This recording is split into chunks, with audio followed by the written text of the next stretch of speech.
16 মাস পর বাড়ি ফিরলেন নিখোঁজ যুবক রহমতুল্লাহ। রবিবার রাতে তাকে ফিরে পেয়ে আবেগ আপ্লুত পরিবার ও এলাকাবাসী। স্বজনদের অভিযোগ, র‍্যাব পরিচয়ে তুলে নিয়ে 9 মাস তাকে আটকে রাখা হয় বন্দিশালায়। পরে তাকে সীমান্ত দিয়ে ভারতে পাঠালে অনুপ্রবেশের দায়ে 7 মাস কারাভোগ করেন।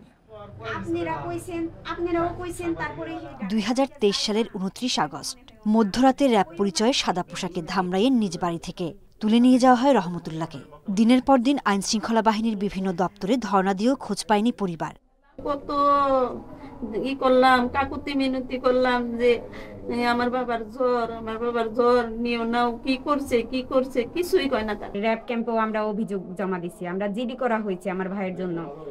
হঠাৎ চাঁপাইনবাবগঞ্জ পুলিশের ফোন। তাদের সহযোগিতায় পরিবারের খোঁজ পায় রহমতুল্লাহ। পরে তাকে হস্তান্তর করা হয় স্বজনদের কাছে।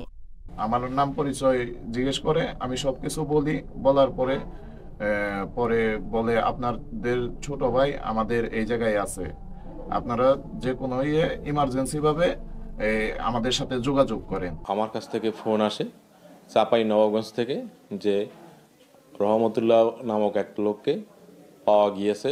সে ইন্ডিয়ায় ছিল, ইন্ডিয়া থেকে তাকে পুশব্যাক করা হয়েছে তার গার্ডিয়ানদের সংবাদ দেওয়ার জন্য। তবে দীর্ঘদিন বন্দি জীবনের পর মানসিকভাবে অনেকটাই বিপর্যস্ত রহমতুল্লাহ। জানান, আটকের পরপরই চোখ বাঁধা অবস্থায় তাকে নিয়ে যাওয়া হয় অজ্ঞাত জায়গায়।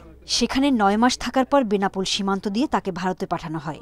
অনুপ্রবেশের দায়ে বাকি সময় কাটান ভারতের দমদম কারাগারে। সাজা শেষ হয় ভারত সরকার তাকে দেশে পাঠায়। গাড়িতে আর কালকে কোন আসলো জানি না, চোখ বন্ধ ছিল। হ্যাঁ, ভুক্তভোগী পরিবারের দাবি এমন নির্যাতনের শিকার যেন আর কেউ না হয়। Independent news.